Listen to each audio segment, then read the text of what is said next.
Ready to go? All right. Well, good morning, everybody. My name is Daryl Kimball. I'm Executive Director of the Arms Control Association, and we're pleased to be working in cooperation with the Embassy of Kazakhstan for this discussion, this event on reinforcing the beleaguered nuclear nonproliferation and arms control system.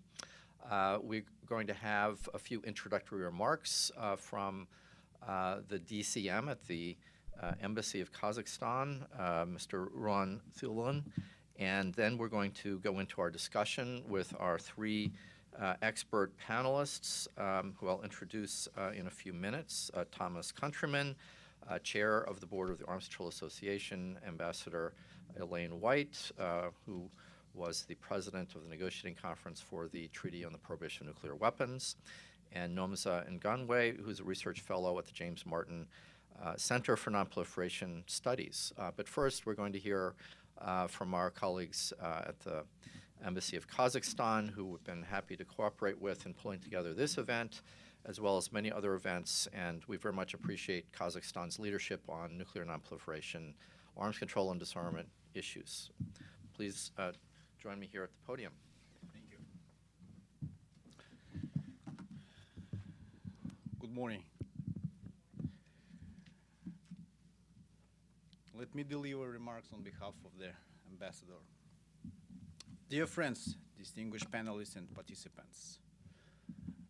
First of all, I would like to thank Mr. Daryl Kimball for co-hosting this event that shows Arms Control Association's tireless efforts in fostering dialogue, promoting awareness, and advancing initiatives crucial to global community.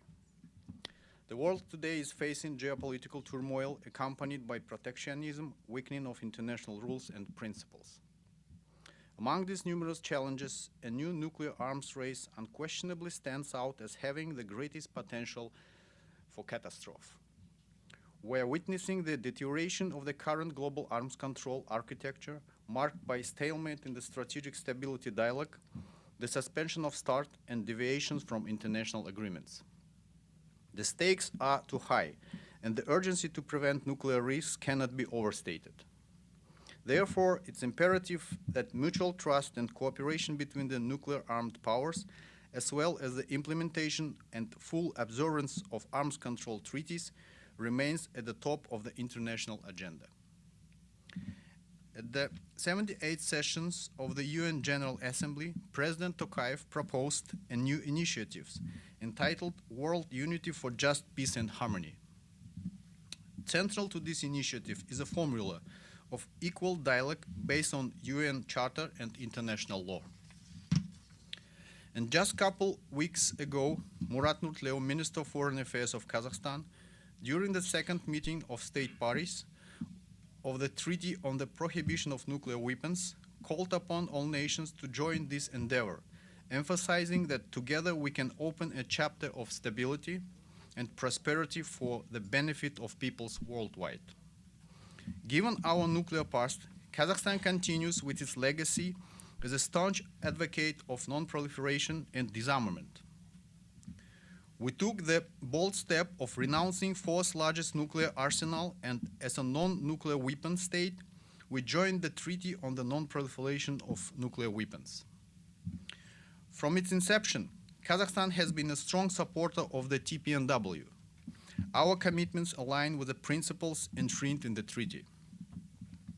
The successful conclusion of the meeting state parties has resulted in an agreement that recognizes nuclear deterrence as a pressing security issue, demanding immediate attention from the international community.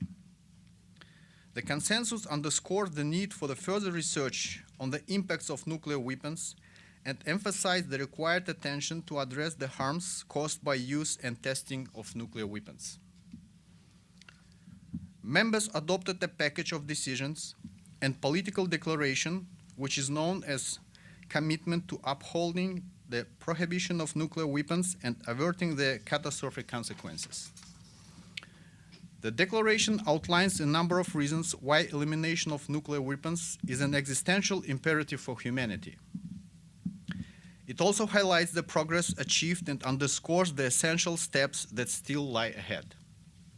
Among the 5 adopted decisions, two were formulated by the Working Group on Positive Obligations, chaired by Kazakhstan and Kiribati.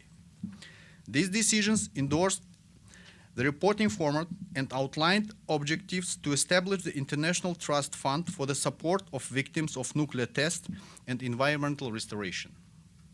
A significant outcome of this conference was the election of Akan Rahmetulin, the permanent representative of Kazakhstan to the United Nations, as a president of the third MSP to the TPNW, which will take place at the UN headquarters in 2025.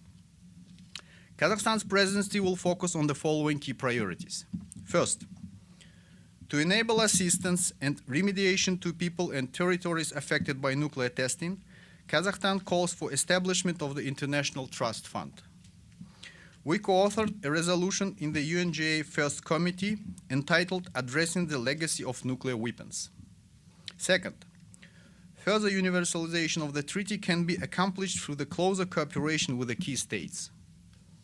To this end, our presidency will convene a joint meeting of nuclear weapon-free zones in Kazakhstan in 2024. We hope for the active participation of both TPNW state parties and the members of respective zones. Third, the TPNW was developed in support NPT. At the same time, our country is firmly convinced that the TPNW is even more necessary because of the absence of progress in nuclear disarmament treaties, including NPT's Article 6. As chair of the second session of the NPT's preparatory committee next year, Kazakhstan intends to encourage closer dialogue and mutual trust between nuclear-armed states and TPNW supporters. Over the last 3 decades, the aspiration of nuclear weapon-free world has become a part of our national identity and led us to the forefront of the global nuclear disarmament movement. It continues to be a priority for Kazakhstan. I would like to reiterate our confidence that through open dialogue we can collectively walk a path toward a safer future for all nations and enhance the global security architecture. Thank you. Thank you very much. It is quite clear that Kazakhstan has a plan and agenda moving forward and a busy schedule, and we at the Arms Control Association look forward to working with you all on those issues of nuclear nonproliferation, arms control, and disarmament regimes. And just to help further set the stage, let me note that one of the reasons why we put this together is that not only have we had a difficult year in arms control, nonproliferation, and disarmament, but for more than a decade, relations between major nuclear armed states have deteriorated, and progress on nuclear disarmament has stalled.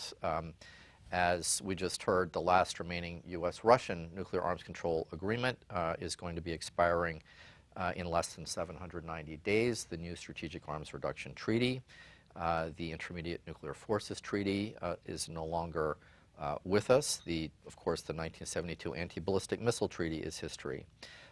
And in recent weeks, of course, Russia announced that it will withdraw ratification from the 1996 Comprehensive Nuclear Test Ban Treaty, which has enormous global support, but has not yet formally entered into force. And much attention here in the United States and some other capitals has been focused on China's rapidly expanding and diversifying nuclear arsenal, which is leading to concern here in the United States about how the U.S. responds to two near-peer nuclear competitors, as some people put it. And of course, we can't forget that in the absence of disarmament diplomacy between the U.S. and North Korea has continued to expand and diversify its modest but deadly arsenal. And of course, President Trump unilaterally withdrew from the Joint Comprehensive Plan of Action of 2015 that had, up until that time, constrained Iran's potential to produce fissile material for nuclear weapons. And as we'll discuss in a little bit more detail, the NPT, the cornerstone of the global system, the states parties at the past two review conferences in 2022 and 2015 have not been able to reach consensus on a final conference document and an action plan. And we'll hear more about some of the difficulties at the Conference on Disarmament, which is supposedly the world's leading body for negotiations on disarmament, but it has not produced a clear result since the 1996 Comprehensive Test Ban Treaty.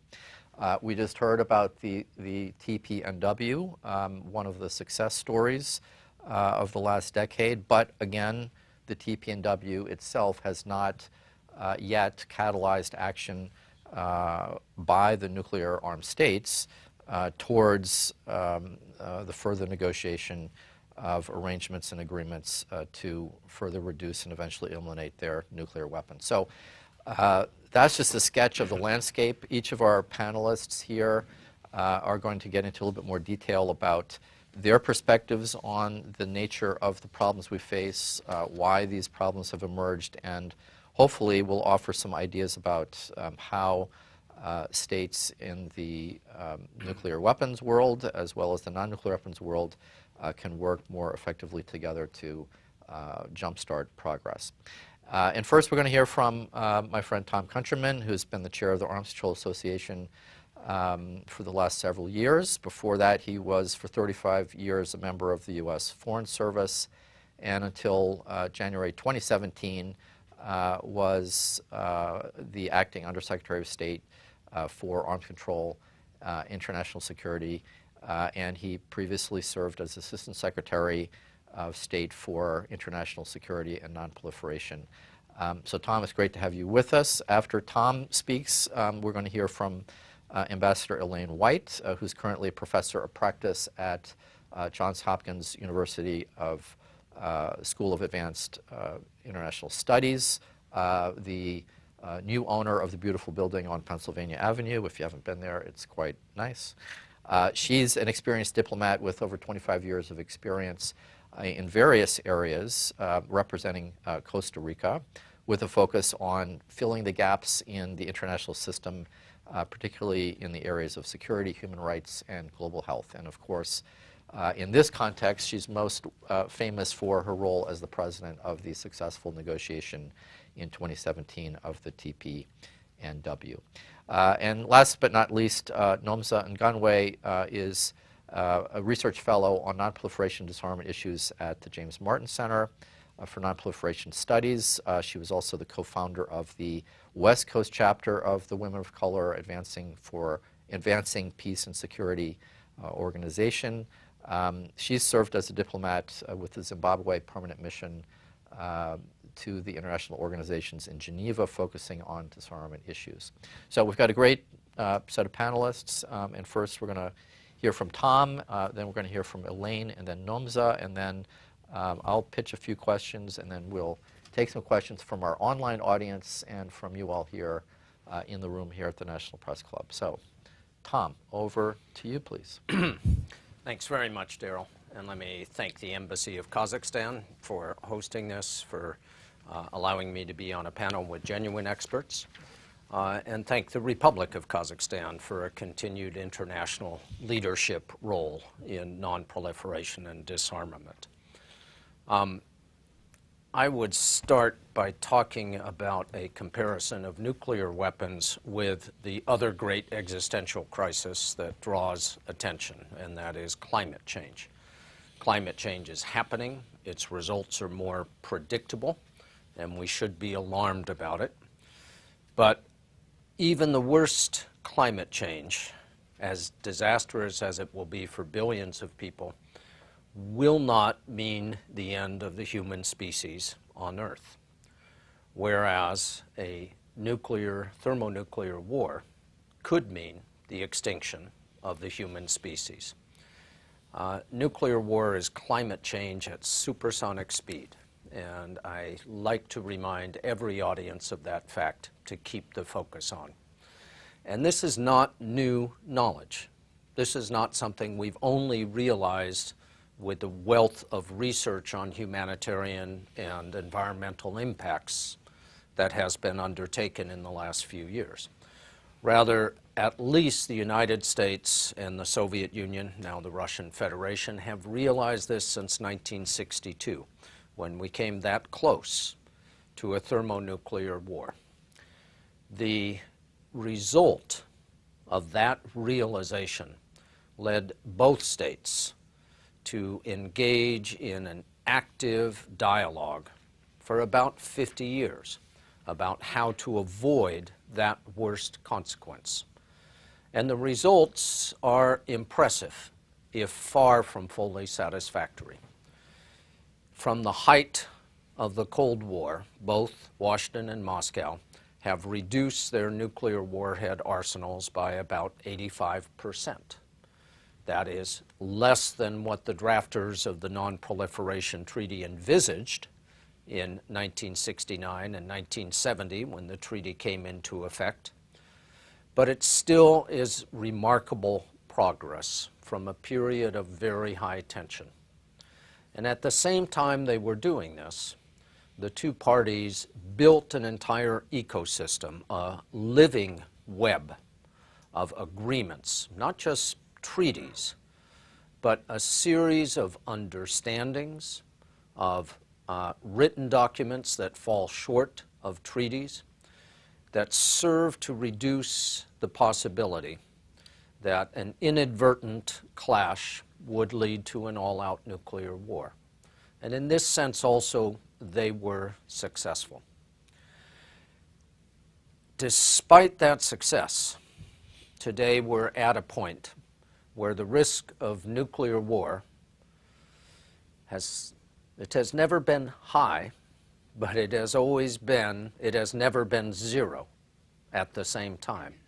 And today, in my opinion, the risk that we could stumble into a nuclear exchange is higher than it's been at any time since 1962. And we have to take that very seriously. How did that come about? How did this unravel to this extent? I'll point to several interrelated factors. First, there is the fact that both Washington and Moscow were able to isolate discussion of this existential risk from all the other issues that they disagreed on. Remember that we continued to talk to each other and to write agreements in the 1960s and 70s when Soviet weapons were killing American soldiers in Vietnam. We kept talking and concluding agreements while American weapons were killing Soviet soldiers in Afghanistan. And despite a deep chasm of mistrust on a number of issues, every president from Eisenhower up to Obama continued the process, continued to assert that arms control agreements are an essential part of national security. We've lost that concept of compartmentalization to a great extent today. First, the Russians don't like the word compartmentalization. They tell me it's hard to pronounce even in Russian. But also, both sides have made a certain linkage between their willingness to talk about these issues and the situation in Ukraine today. Let me draw one more little historical fact. In 2014, when Russia first seized Crimea, the Obama administration said we cannot have business as usual with Moscow. But explicitly, President Obama and Secretary Kerry said we must continue to work with Russia on 3 priority arms control issues. One was implementation of New START, which proceeded smoothly until the last couple of years. The second was including Russia in the negotiations with Iran for the JCPOA, a negotiation in which Russia's role was more positive than negative. And third was the removal and elimination of Syria's chemical weapons, which I was coordinating at that moment in the State Department. Contrast that to February of last year, after the strategic stability dialogue had just begun between the United States and Russia, and then Moscow's invasion, full-scale invasion of Ukraine.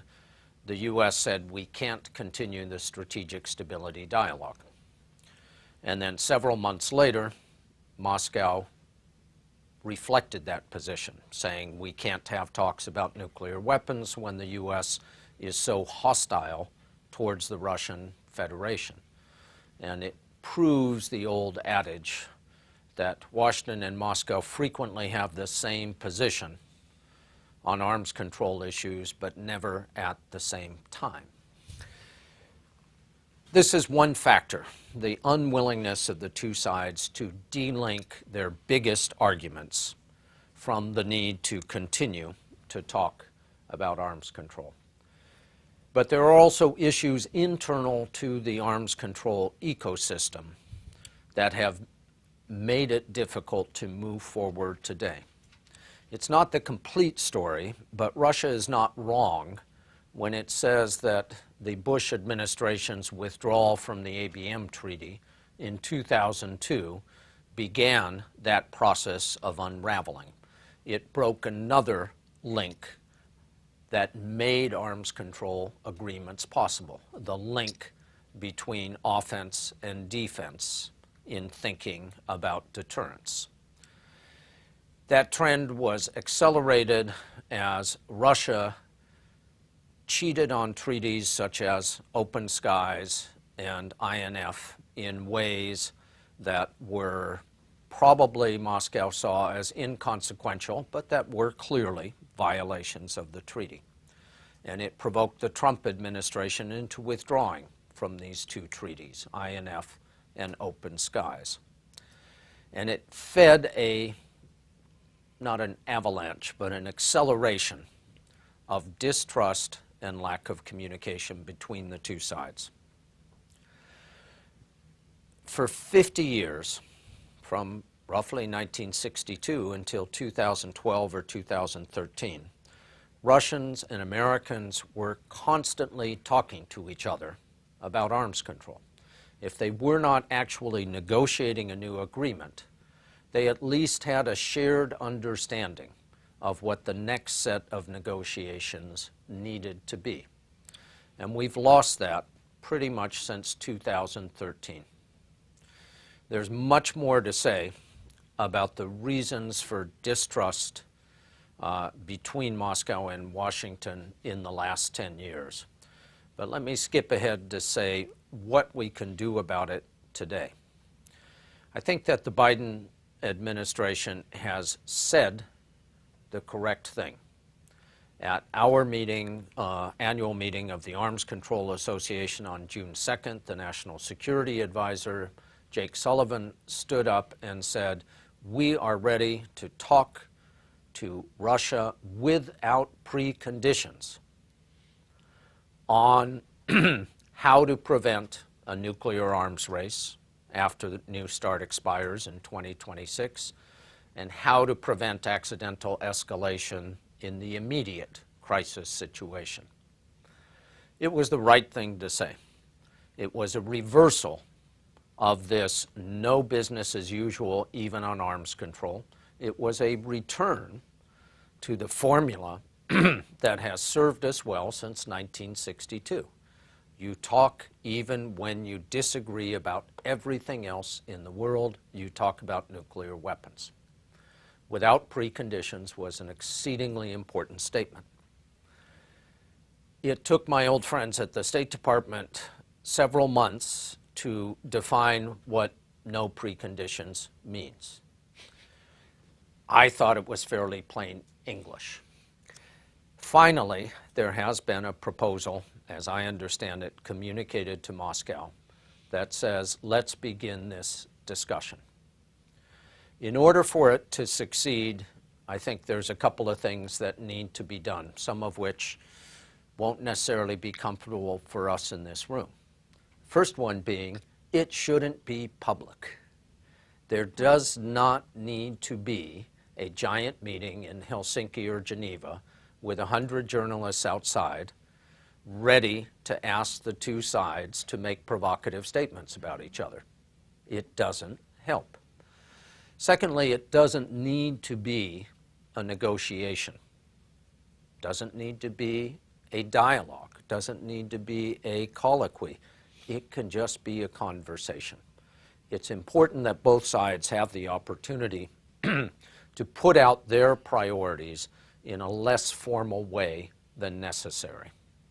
And third, it doesn't have to be at the highest level. Ultimately, if you're going to have any kind of formal agreement, then you have to go to a higher level. And finally, it doesn't need to aim towards a new treaty or even a new signed agreement. We have examples in the past of useful agreements between the two sides that are much less than formal treaties. That's where the discussion needs to begin. I am hopeful that both Washington and Moscow can stop stumbling over their own feet and get this dialogue going. I hope we have time in questions and answers to talk a little bit about a similar situation with China. Thank you. Great. Thanks a lot, Tom, especially for laying out some practical suggestions about some of the immediate problems that we're facing vis-a-vis the U.S.-Russia dialogue. So next I'm going to turn to Elayne White-Gomez. It's great to have you here. We really appreciate all the work that you've done up to this point and appreciate your wisdom about this broad set of issues and practical ideas about how to go forward. So, Elayne. Thank you so much. Good morning to everybody. Allow me at the outset to thank our hosts for convening us for this very important, timely, and really important conversation about how to keep on strengthening or reinforcing the nuclear non-proliferation and arms control systems. I think your introduction, Tom, has been very good. So I will focus my remarks on the role that non-nuclear weapon states actually are playing. And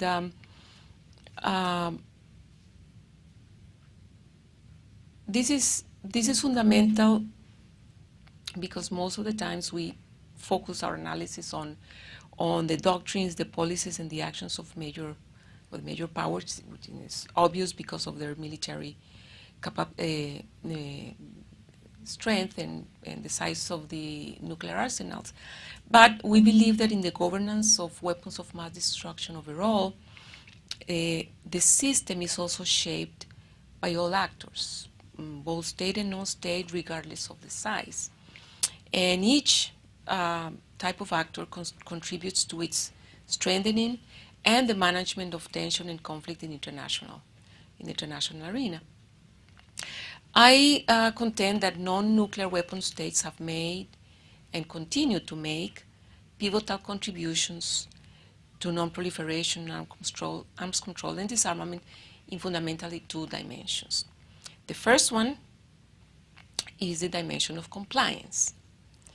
It is difficult to think about the current strength of the non-proliferation regime without the commitment, unequivocal and unwavering commitment of non-nuclear weapon states to the obligations, to the culture of compliance with the legal obligations of disarmament and non-proliferation. The majority of non-nuclear countries are in good standing with their obligations for non-proliferation and disarmament. They've been committed and active, assuming leadership roles within the NPT, the CTBT, and also in the nuclear weapon-free zones. So this dimension is overseen, but I think it's important to start the conversation thinking about the contribution of non-nuclear weapon states to the good health of the non-proliferation mechanisms. And in second place, in the dimension of innovation and adaptation is a dimension that in which non-nuclear weapon states contribute greatly. Every social system requires constant movement, innovation, and adaptation. And the actions of non-nuclear countries have aimed at enhancing the effectiveness of the system and ensuring full compliance with legal obligations and the political commitments across all regimes. In the case of the NPT, the policy objectives of the non-nuclear countries consistently seek to achieve a balanced development of its three pillars, always with the goal of strengthening its core objectives. And in this line, non-nuclear countries have developed several conceptual, normative, and process-related contributions that I think are important to mention in this moment. First of all, systematically, we have introduced an analysis of the humanitarian consequences of nuclear weapons by convening multi-stakeholder discussions with experts, scientists, and communities affected by nuclear detonations, reviewing scientific evidence on the impact of nuclear weapons on people and the environment.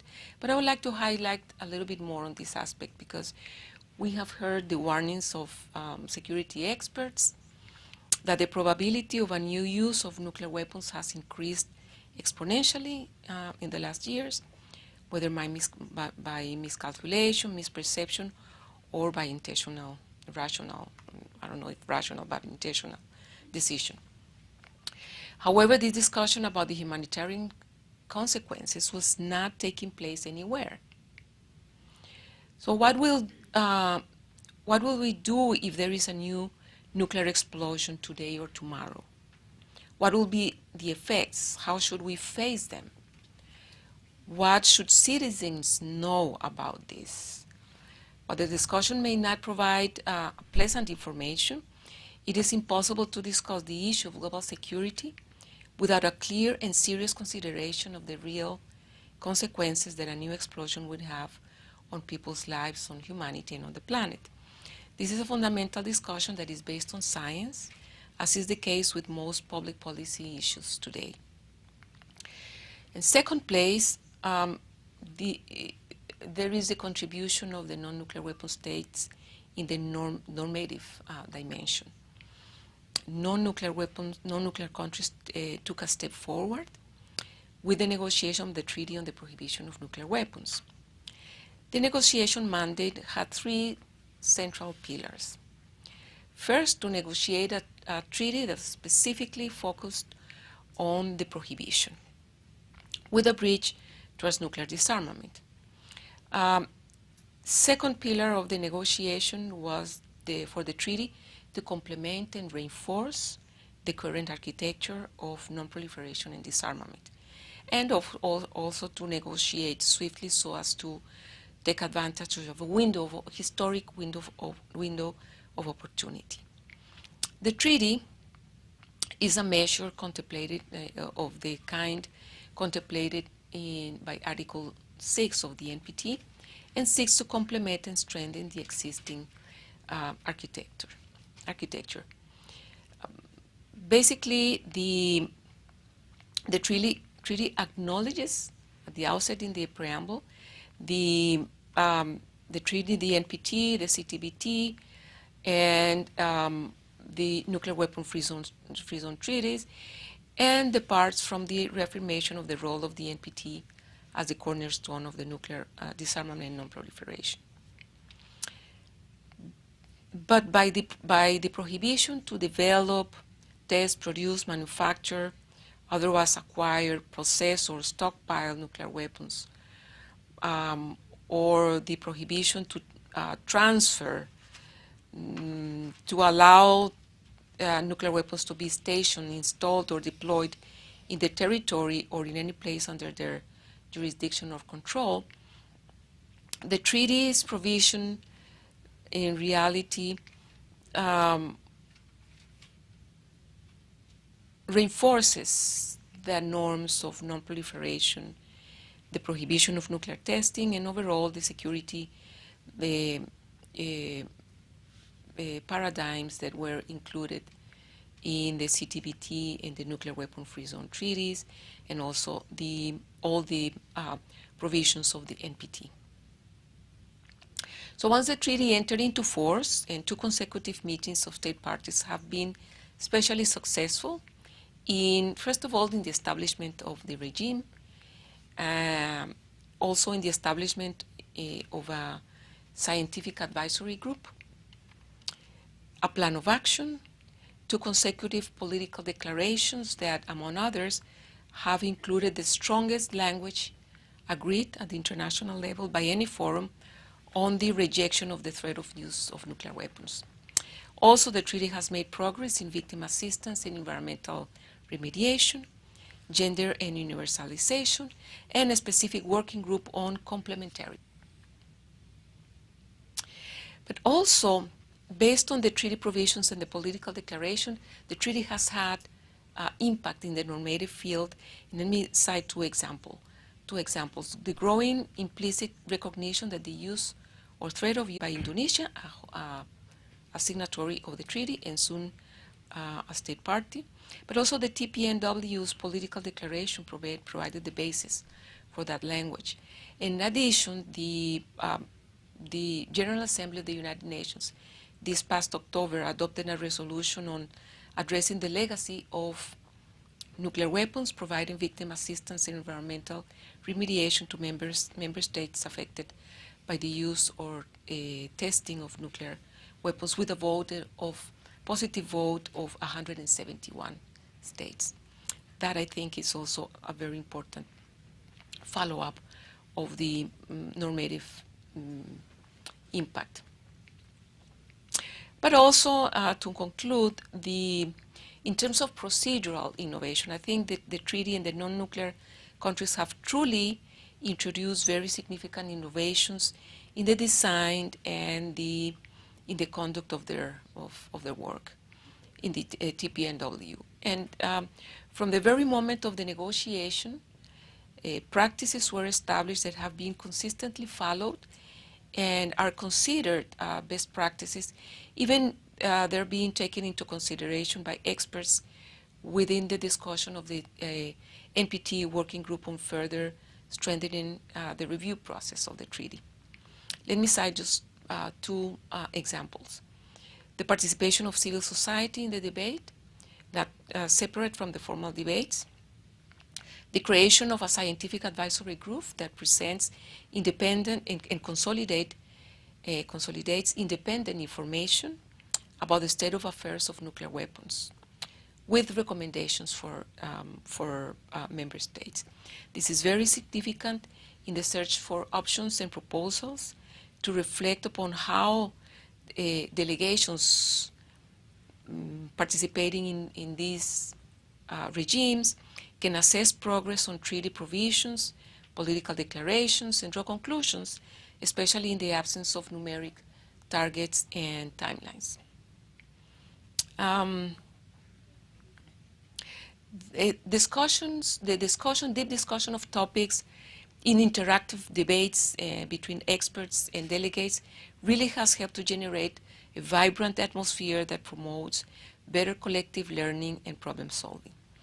Let me just, to conclude, cite one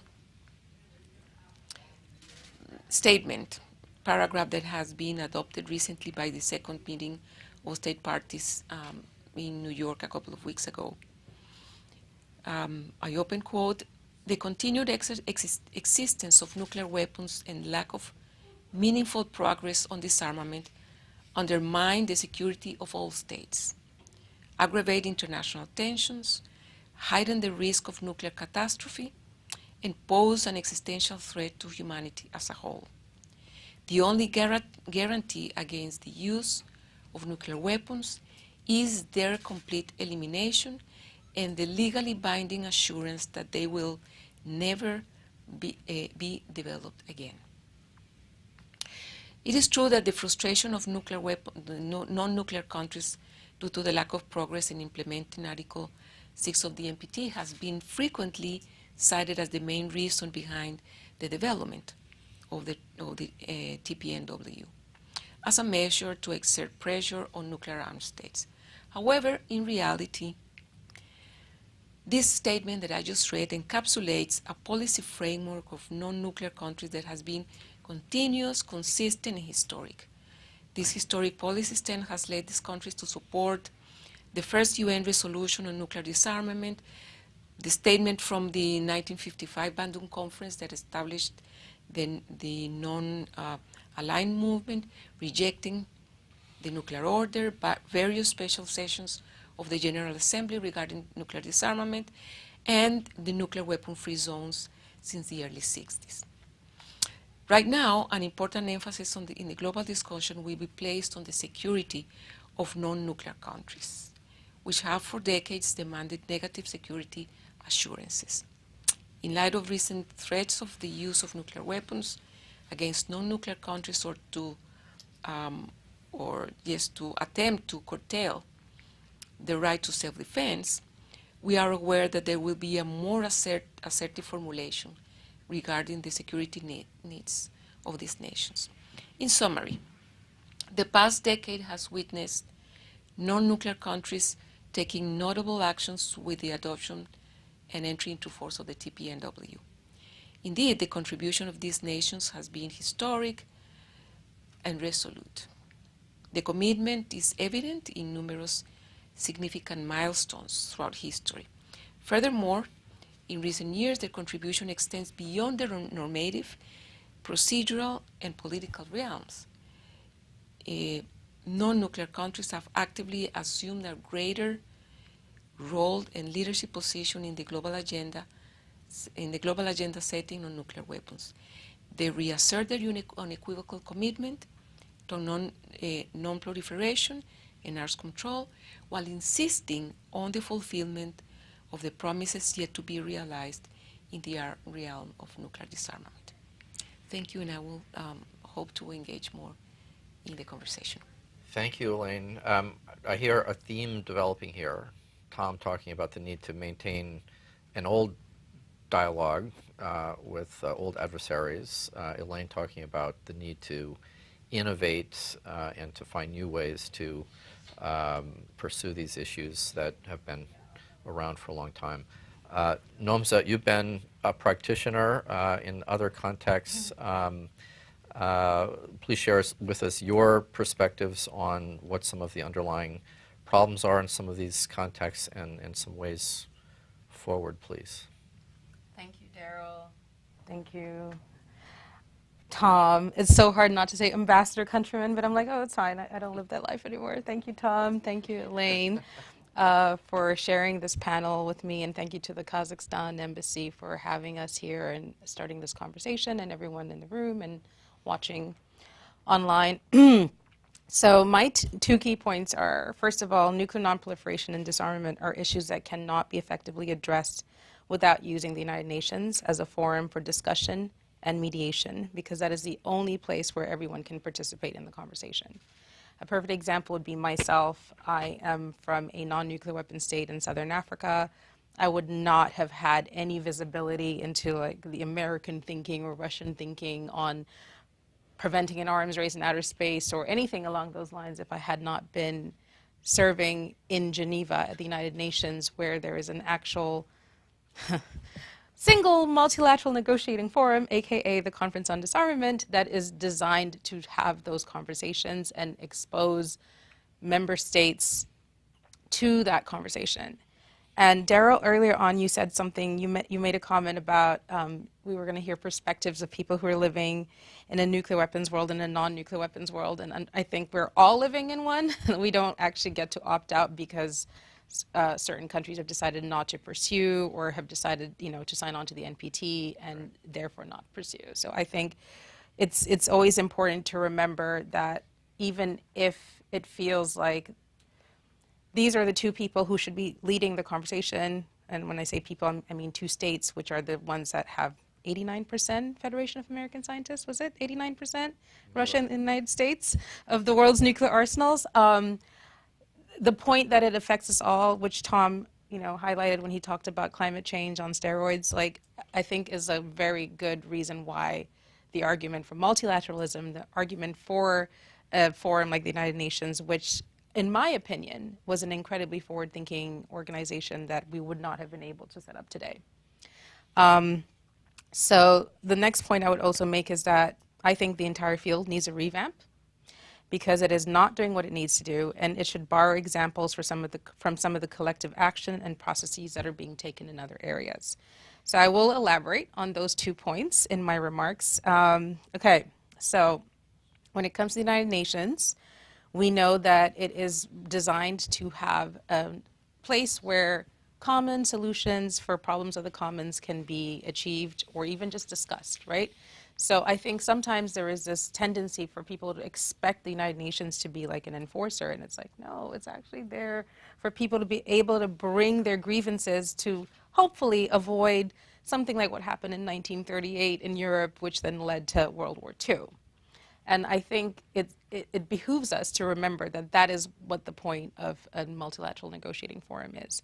So when it comes to nuclear weapons, the biggest one that we have is the Conference on Disarmament, which is 65 member states, and then you have observers, but generally speaking, the whole world is represented in that room. Maybe not each country, but each region is definitely represented in that room.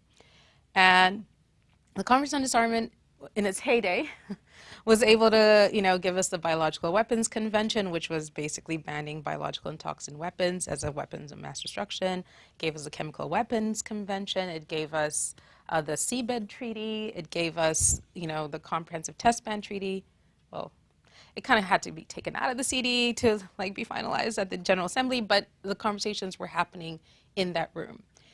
And unfortunately, I would probably say since the testing in '98 with India and Pakistan, the nuclear testing that they did, those nuclear detonations kind of started this Conference on Disarmament's inability for people to come to the table and have a discussion.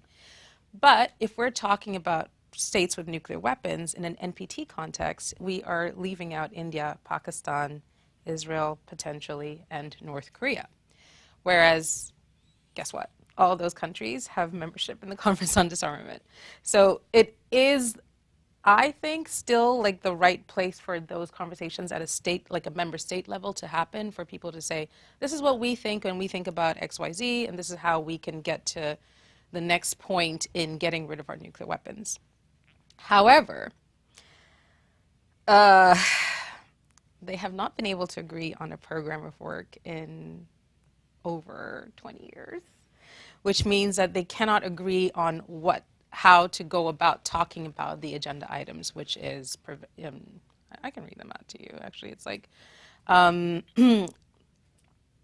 negotiating, cessation of the arms race and nuclear disarmament, prevention of nuclear war, including all related matters, prevention of an arms race in outer space, effective international arrangements to assure non-nuclear weapon states against the use or threat of use of nuclear weapons, and new types of weapons of mass destruction and new systems of weapons, radiological weapons, a comprehensive program of disarmament and transparency in armaments. Interestingly enough, last year, there were some subsidiary bodies in the Conference on Disarmament and for each of those agenda items, and they were able to actually agree by consensus on the recommendations made on preventing an arms race in outer space and also on new types of weapons of mass destruction and new systems of weapons. And I think this is interesting because if we're following what's happening with artificial intelligence and the discussion of not just artificial intelligence in general, but its application for military use and for warfare, and if you are people who follow the UN closely, we know we've had a resolution on radiological weapons and their use, which technically speaking, the General Assembly recommends a Conference on Disarmament, comes up with something. So hopefully maybe in 2024, since all but 4 UN member states voted against that resolution, hopefully that might be a starting point to jumpstart a conversation in the Conference on Disarmament. And then now that we have a resolution on the lethal autonomous weapon systems and, quote unquote killer robots, and basically using AI in warfare, that is also potential other area for discussion, and then we know there was very positive results that came out of the group of governmental experts on preventing an arms race in outer space. So this is all to say, when it comes to the Conference on Disarmament, I think those are 3 topics that maybe could start a conversation where they could get somewhere.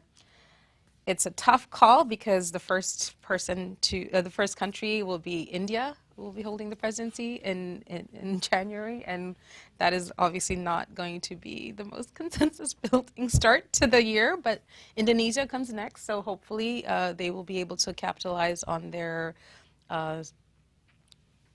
good relations with nuclear weapon states and non-nuclear weapon states to push forward a conversation.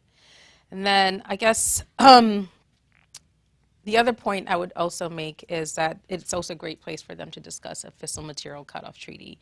Once again, because some of the member states that have nuclear weapons that would want to weigh in that conversation are in the conference.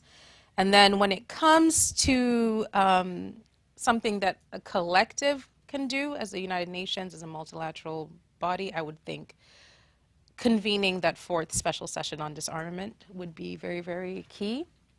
And that has been on ice since 2013, 2014. There have been recommendations, and it's just not happened yet, but I think that would be a great start because, quite frankly, if you look around the United Nations architecture, they were able to come up with a global compact on migration a couple of years ago, which was basically member states coming together and saying everything that we have in terms of statutes or document or legal instruments to deal with the issue of migration and refugees is insufficient.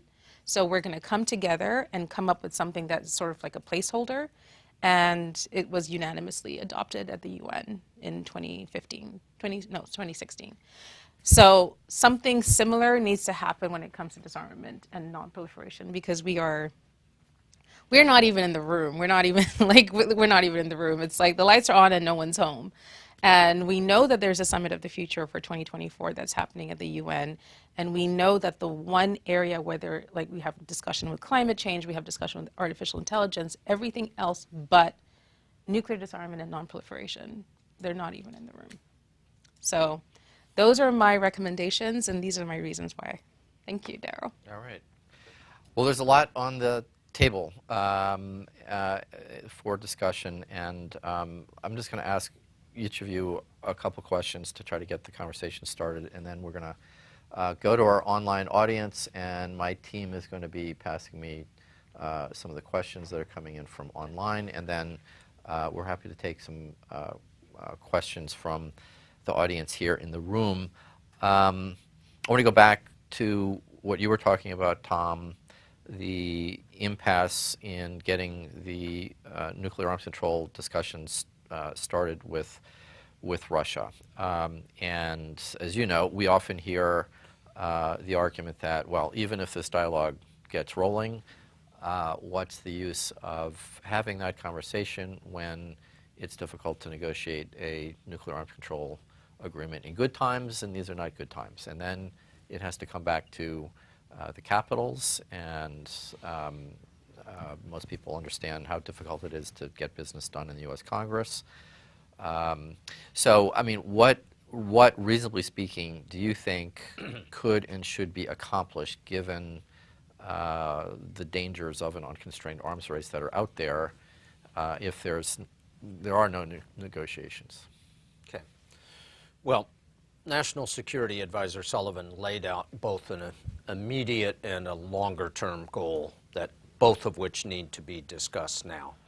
The immediate goal is to rebuild a little bit of that ecosystem that prevented escalation to nuclear in the past. And that includes crisis communication channel, preventing and responding to incidents at air or at sea or now even on land. We have well-established procedures between Washington and Moscow for some of these contingencies, but they have decayed over the past years, and they have not been used. In particular, what's usually called colloquially a hotline has not been used adequately between the two sides, nor do we have a regular military-to-military channel, not minister to minister, but chairman of Joint Chiefs to counterpart. Nor do we have that same channel open as we did for 20 years between NATO as an organization and Russia. So there are means of rebuilding the kind of communication that can prevent crisis. And that includes, for example, a five-way hotline, if you will, although we call them in our parlance nuclear risk reduction centers, established between the U.S. and Russia and other countries. No reason that all 5 nuclear states can't have the same interconnection. Or similarly, the U.S. and Russia have an agreement on notifying each other about ballistic missile launches. Russia and China have an agreement between them. There should be no reason we can't have a 3-way or a 5-way ballistic missile launch system. That's kind of the immediate term. What can you do in the longer term? The most basic thing that both sides could do would be to say that after the expiration of New START in 2026, we intend to continue to honor the central limit of 1,550 deployed warheads on each side. And if you start from there in 2024 as a declaration of intent by both sides, you already have the basis to discuss something slightly more formal. There's not a realistic chance of writing a completely new treaty by February of 2026.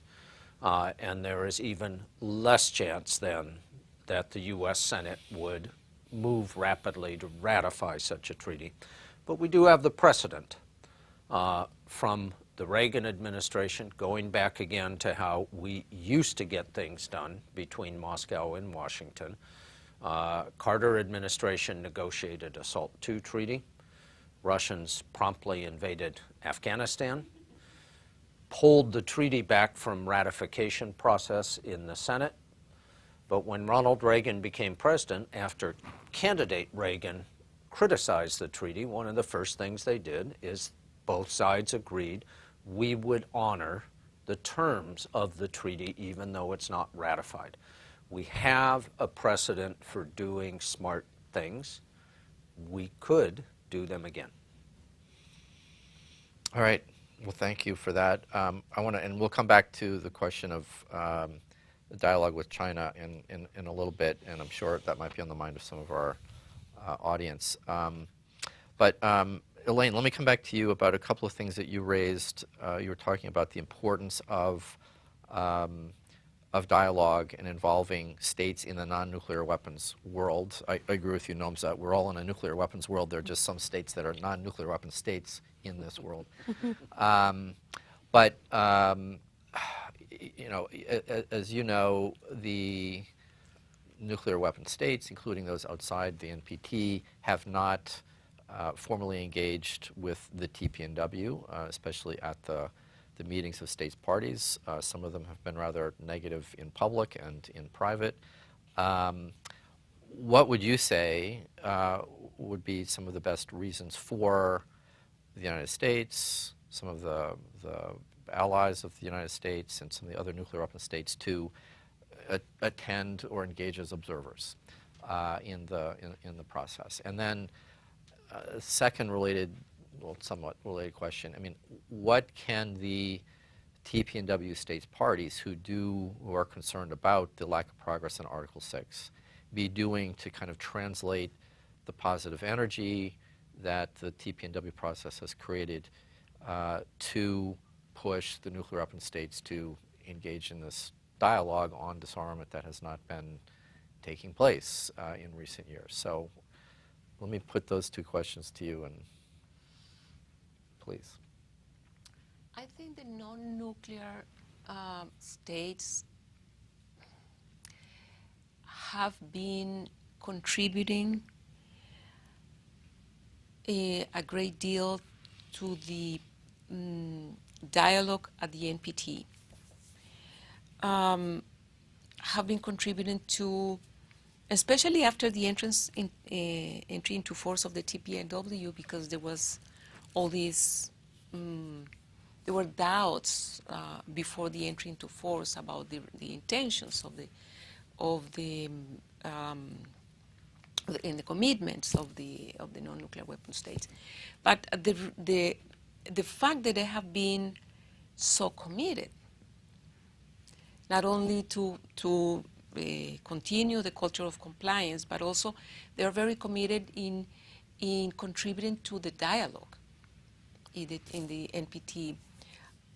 I think the next contribution they could undertake is by proposing several process innovations in the NPT.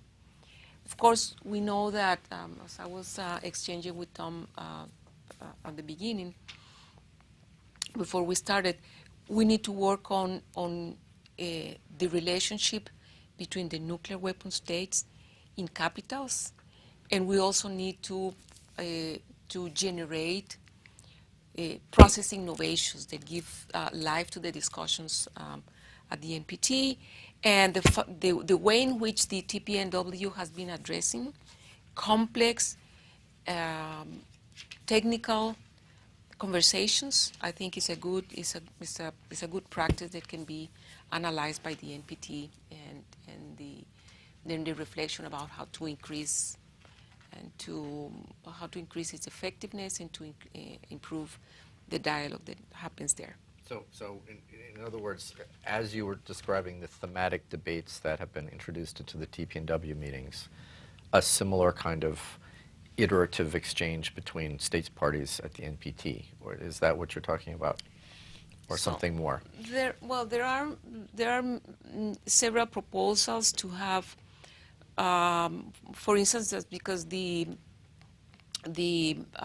sessions or the discussions are structured around the three pillars, but there is not necessarily a very structured agenda about how to address or what to discuss in each of the pillars. Something that was agreed upon in the second meeting of state parties is that each president is going to be able to propose different topics that can be discussed and how they will be discussed, especially considering that the discussions are going to be, since we all live in how do you say it, in a nuclear world? We all live in a nuclear world that includes civil society. Barbieheimer world. Sorry? Barbieheimer world. Civil society, affected communities, but also non-governmental experts and scholars and scientists that can actually help inform the discussion. I think a very interesting practice that I have to say that I feel very proud of is the establishment of the Scientific Advisory Group and how they presented a report just based on open source information, a report on the state of the art of the nuclear world, with considerations about the humanitarian impact, but also recommendations about policy dialogues and discussions that can take place. So, how to incorporate some sort of an independent discussion and to have a better integrated, what I call a policy science interface, to bring scientists and government delegates together to have a more, I would say technical discussion, but it's more focused on the substance rather than on the political posturing. Those, I think, would be important conversations. The other part of the question is what would other or what would nuclear weapon states could gain by participating in MSPs of the TPNW. I think precisely the fact that this has become such a vibrant and at the same time serious forum for discussion that also have that has interest and political posturing, of course, as in every regime. But there has been this innovation that has created very productive spaces for dialogue. If they were to engage, they would be also contributing and having the possibility to engage in conversations that don't necessarily, because of their observer status, don't necessarily mean that they would be acquiring legal commitments or political commitments. But at the same time, that can, I mean, the governance of the nuclear issue is so complex and at the same time so rich and so full of dimensions and topics and subtopics that we need more fora where these discussions can actually take place, and not to discriminate one or the other, but to be able to acknowledge the role that each one can play, and have engagement in all of them, just as the non-nuclear states do. And we are engaged in all the four, even the one that was convened by the United States, the Nuclear Security Summit? no, the IPNDV? IPNDB. Oh, got it. Yeah. Right. Creating an environment for Creating nuclear the disarmament, environment, CEND. Oh, send. Right. SEND, exactly. Then they convened a series of non-nuclear weapon states, and we were there in the dialogue. And I think it's a conversation in good faith that we can reproduce in different fora. So, Nomsa, speaking of additional fora, I mean, you talked about a couple of other concepts. I mean, you talked about the CD and a special session on disarmament, the last one of which I think was, what, 1982, or was it? 82. 82. So just a couple of practical questions I wanted you to kind of explain a little bit further. The procedures that govern decisions about the agenda of the CD, consensus decision making. I mean, so you talked about the CD as the ideal body, but these procedures seem to be in the way because governments are not agreeing according to consensus. So, I mean, just your thoughts about how to address that. Okay, that's just a hard practical question. And then second, I mean, for those of us who, you know, were very young in 1982 or weren't alive, I mean, what is the value of a special session on disarmament that lasts, what, a week? I mean, does it accomplish some of the things that Elayne is talking about with some of these other meetings? I mean, how do you think that could be a bit of a catalyst? I mean, just make the case a little bit further, please. So SSOD1, which is the first special session on disarmament, is what birthed the CD, for example. And in that document, in their preambulatory clauses, they talk about the fact that they are recognizing that nuclear weapons present an existential risk to all life on Earth, and that there is a need to get rid of them, and also recognizes the fact that without the political will to do so, that they will continue to plague us. And I think, you know, and maybe it's the lawyer in me, I do love going back to like the original text, but I think it's very telling in the sense that even as far back as I think it was 72 or 74 when SSOD1 happened, they were recognizing the fact that nothing can happen without political will. And this is why I'm on the fence these days about more frameworks, like more pieces of paper that people don't adhere to, because I'm sure if you speak to the Ukrainians, they're going to be like, we have a whole memorandum in Budapest. Yeah. So I'm sort of at that stage now where I think where we are in human society and human development, maybe the issue isn't to have more legal frameworks, but is to have the discussions and have that political will and that commitment. Because I know for a fact, as a former diplomat, that, you know, should the political will exist, nothing is like impossible. And I think we know that very well from even like the Reagan-Gorbachev declaration, right? And all that came out of that. So when I'm talking about the special session, it is an opportunity to take stock and say, since 1982, because one, the special session is a mechanism that is recommended by the General Assembly of the United Nations. So that means either you're going to have everybody at the UN or at least 2/3 of the people at the UN saying, hey, we need to do this thing. So having that special session where you are taking stock of saying, where are we now? Where are we now on this issue and that issue, everything to do with disarmament, and whether it's a discussion on, do we need to get rid of the Conference on Disarmament? Do we need to form a whole new body? Like, that is where that conversation would happen. So that is the reason why I'm saying we do need that special session on disarmament, that fourth special session, which I think will force countries, because of the gravitas that comes with it, including the countries that are being intractable, to actually have an answer or to say something other than just like, oh, we couldn't agree. And then when we go back to Rule 27 and consensus in the CD framework, I still go back to political will. Because, like, if those 65 member states, if the political will is there for them to say we are agreeing on a program of work, it'll happen. So that's why I keep coming back to, you know, SSOD1 in its infinite wisdom. It assembled the 18 state disarmament commission, and then afterwards committee. Then afterwards in 1978 we got a CD. Okay. All right. That's very helpful. Elayne. Yeah. This Rule 26, 27 states the word consensus or unanimity. Consensus. If I could. We love consensus. Everybody loves consensus. We all agree on that. A comment about the different ways that non-nuclear weapon states have an impact.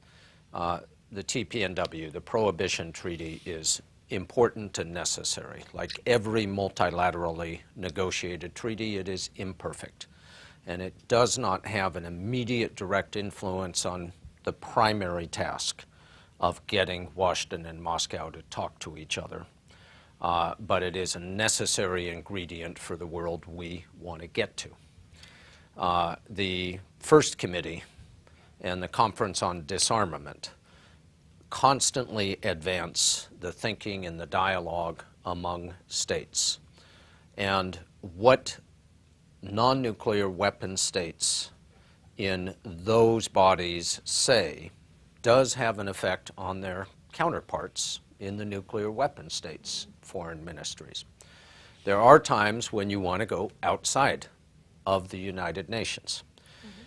President Obama, I think, accomplished a lot with a process of a nuclear security summit. If he had taken the imperative of improving nuclear security to the CD with 63 nations and consensus instead of a summit process with 40-some nations and a different rules, I don't think we would have made the same progress. So there are multiple channels to influence what the 5 official, quote, nuclear states and the 4 unofficial nuclear states are doing. One of the channels that I think is very underused is directly raising it with leadership. You non-nuclear weapon states do have an influence on diplomats in the nuclear weapon states. I can think of a couple of occasions in which a non-nuclear weapon state has raised an arms control issue with the President of the United States in a meeting. A couple. If you have a meeting with the President of the United States, there's 20 things you want to raise. You have time for 5. Nuclear almost never makes the cut, and I'm sure it's the same with any of the other leaders. If, just to take the U.S. example, but it's the same in the other states, if the President and the Secretary of State and the Secretary of Defense are not hearing from friends that their nuclear policy is important to the rest of the world, they will continue to act, as the country music singer Hank Williams would say, ain't nobody's business but my own. Can I Jump in, respond to Nomsa. that? And then, but let me just also say, we're happy to take a couple questions from the audience here, so be ready after Nomsa jumps in here. I agree with what Tom is saying, but, you know, I think about just anybody having an audience with the president of their country, like, and how many minutes you have to say things, and I can just imagine being like, oh, and then like nuclear weapons, and it's like, what? So I agree with the sentiment, Tom, but I also do feel that when you do possess these world-destroying weapons, there is a duty and a responsibility to be the person, not the person, to be the state that says, hey, we have these things, we know we need to get rid of them, we agree with that, we don't know how to do it. Maybe, and this is just like, you know, walk with me here, people, but, oh, hey, Xanadu, you have better relations with North Korea than we do. Do you think we could like get a conversation going to get them to the table? Are you aware of like what is actually happening on the Korean Peninsula? Because, you know, I think there is an assumption when you're in this field that everybody understands, oh, this country has nukes and, you know, this is an ICBM test or whatever, but I don't think that is always the case. And then the last point I wanted to make when you were mentioning just the nuclear weapons situation is to say, you know, just last week, the Department of Energy brought a bunch of non-governmental organizations and civil society members to the test site. I was one of those people. You were one of those Yeah. people. My invite got lost in the mail. And I thought it was something very commendable because my colleague was part of the, you know, maybe the impetus for it. Jeffrey Lewis, we did his team released a report where they said they were concerned about what was happening at the Nevada test site. And I thought that was a very responsible thing that the Department of Energy did, where they invited people over to see what was happening. And if member states and nuclear weapon states did more of that kind of outreach, I think, for non-nuclear weapon states, I think that would also be very, very helpful to build that confidence to say, yes, we have X amount of weapons, and this is what we're doing to advance, you know, disarmament. And not just saying it, you know, in New York or in Geneva, but hey, come on over and see what we're doing here, so that when you're saying country Y is not acting in a manner that is safe and not responsible, safe and secure, they can say, oh, okay, we saw what you were doing, and now we can put pressure on country Y and say, if we have better relations, why aren't you doing the same thing? Okay, you've convinced me, and now I'll get you 3 minutes with Joe Biden. All right. Well, we have a question in the room from Mr. Edward Ift. If you could tell us your question, I might have to repeat it. Just go ahead and say it, and then I got a couple from online that I'm going to. Edward Ift, Stanford University. The Congressional Commission report recently said that the U.S. is not prepared to deal with a situation in which there are two nuclear-armed peer competitors, and that the trillion-dollar modernization of TRIAD is not enough. So we need to spend even more. If it doesn't say build more nuclear weapons, it does say deploy more nuclear weapons. I'm guessing if there were similar papers in Moscow and Beijing, they would also say more and better nuclear weapons. Meanwhile, the arms control community is not just saying let's hold the line, we're advocating reduction and elimination. So your question. here are two very different approaches. I'm wondering if the panel can give me some reason why we should be optimistic about the path we're on. I don't know about optimism, but Tom, do you want to try to address Ed's question? Yeah, I could say a number of things about the Strategic Posture Commission report, both positive and negative. You are absolutely correct that if the same exercise is done in Moscow, and Moscow asks the question, not how do we respond to the U.S., but how do we respond to the U.S. and France and Britain all together, they will come to the same answers as this commission report. I believe that the report will not go very far immediately, despite the fact that the authors are very credible and that they wrote a consensus report. The Biden administration has already made clear we have a sufficient number of nuclear warheads to deter threats. We do not need to build more. Secretary of Defense has said the same. The Joint Chiefs have said the same in the past.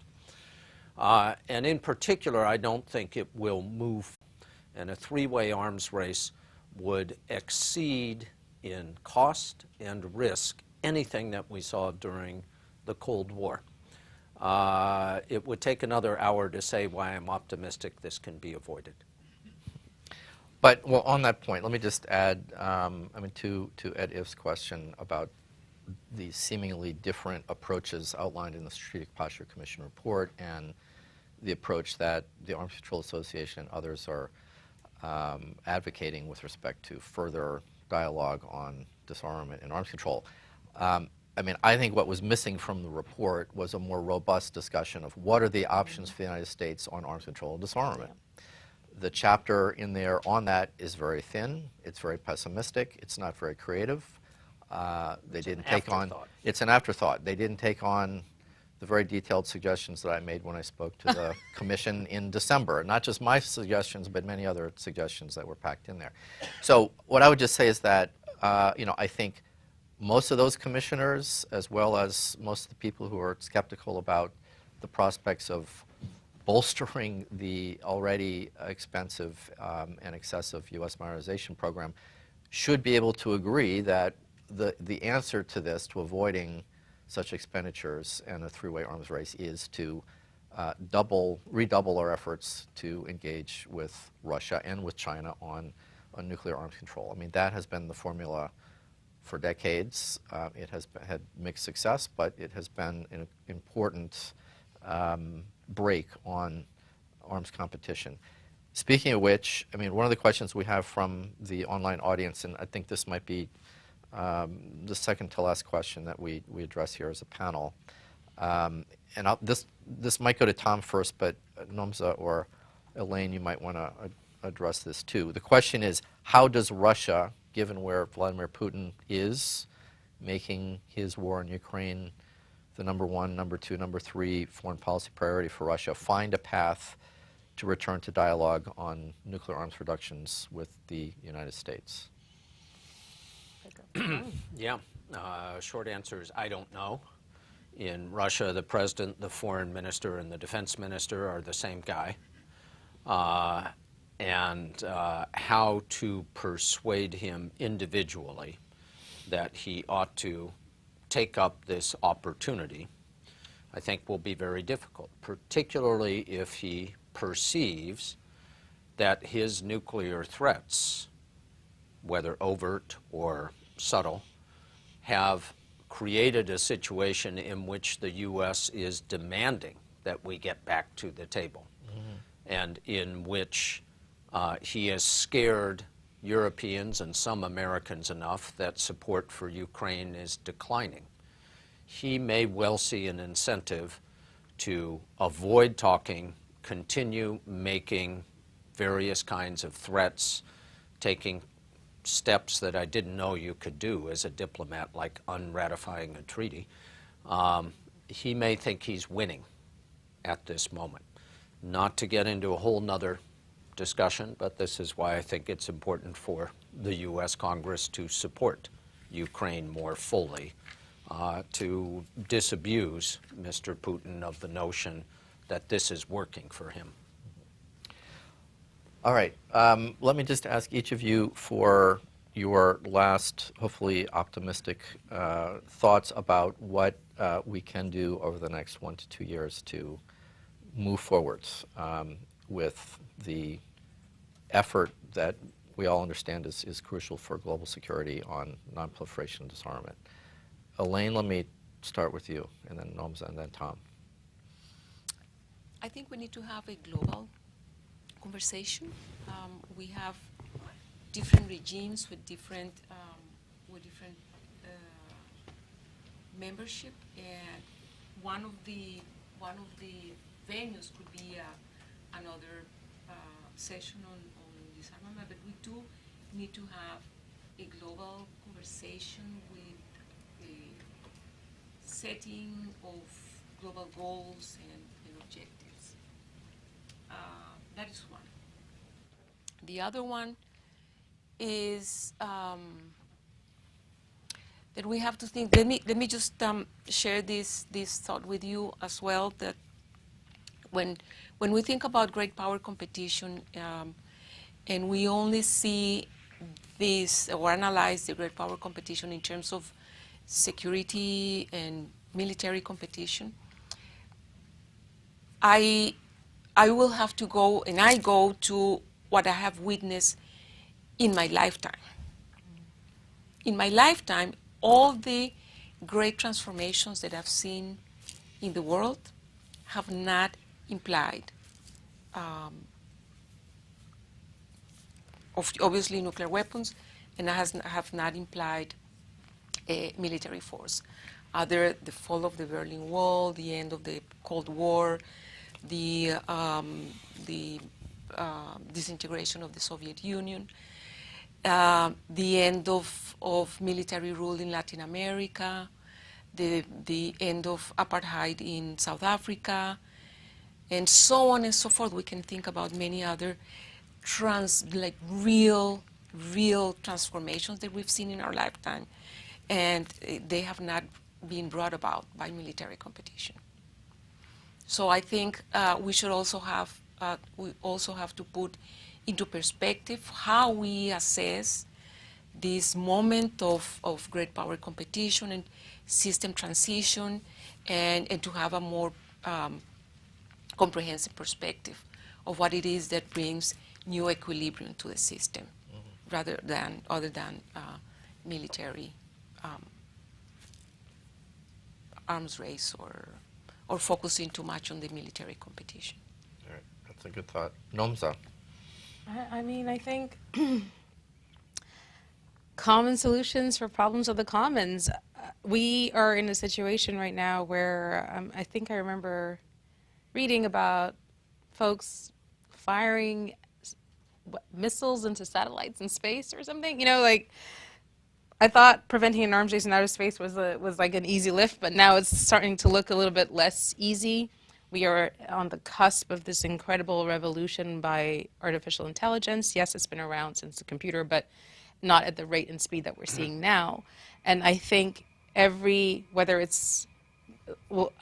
member state has a responsibility, and then depending on what you bring to the table, you should act accordingly, right? So I was very heartened to hear our Kazakh colleagues talking about impacted communities, because I remember in the NPT document last year, there was literally one paragraph on victim assistance, and I was like, this is, there are millions of people who are affected by the nuclear fuel cycle to this day, and this is what we're doing. So I think if you are a member state that is bringing certain things to the table, whether it's a nuclear weapon or maybe you have the raw materials that make nuclear weapons, I think better and more comprehensive taking of responsibility is what we need to move forward.